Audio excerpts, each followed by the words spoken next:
हमारा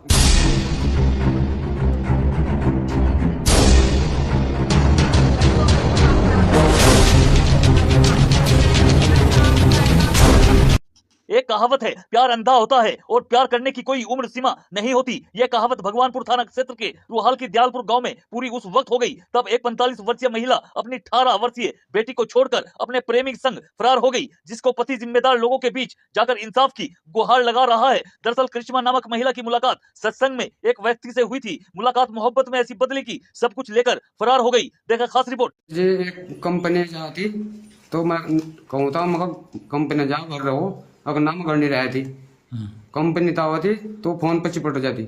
मैं कहूँ था लड़ने को तैयार रही थी।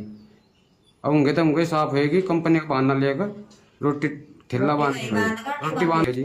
किसके साथ गई? अरविंद था उनका सफरपुर में गया सत्संग में जाती और उसकी मुलाकात वहाँ हुई। एक बार हमारे घर भी आया फिर बाकी उसकी मुलाकात बाहरी बार हो गई। अच्छा हाँ जी। तो कितना बच्चे एक लड़की है एक लड़का है। एक लड़का 17 साल का एक्सीडेंट में गुजर गया था जी। अच्छा उसकी भी उसे दया नहीं आई। जो पैसे थे बैंक में वो बाकी सब काल लेगी।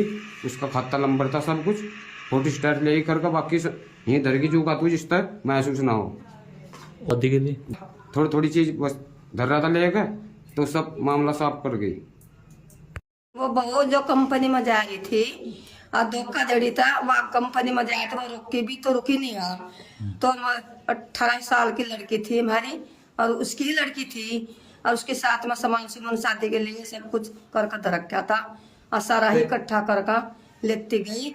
और बैंक में भी पैसे उसके खाते में बैंक में पैसे थे उन्हें भी सारे को निकलवा कर लेती गई। घर तक अकेली निकली। अरविंद साथ एक लड़का था जिसके साथ में वो बात करती उसके साथ में ही वह रफा दफा होगी। तो नहीं कुछ पता नहीं था ना ही न रिश्ते दिए। तो वो आदमी था सकरपुर में गया गाँव एक का बात हुई थी उसकी जो कंपनी में को मुलाकात हुई थी इसकी सत्संग में वह जा थी और वहीं पर हुई मुलाकात हुई। तो वो गई है 15 तारीख में वह हिंसा निकली सुबह 7 बजे रोटी बांध कर निकली। वह तो उम्र कितनी थी उसकी लगभग? उम्र लगभग 45 साल की उम्र थी जी। हमें भी नहीं पता। देखो मेरे साथ में कंपनी जाती ना मेरे साथ कोई बोल रही थी ना चल रही थी कोई मैटर नहीं था। किसी के साथ में भी कंपनी में कोई बोला नहीं थी केली आवती केली जाती। वो हमें भी कुछ नहीं बताती सिर्फ 24 घंटे फोन पर रहती वो। अच्छा हाँ ये हमें पता नहीं था कि भाई किससे बात करी किससे। हमने पूछा भी तो कहने लगे मेरे जानने वाला पर हमें ये नहीं पता था कौन है इसके जानने तो वाला। अब बस वो चली गई सर जी और क्या।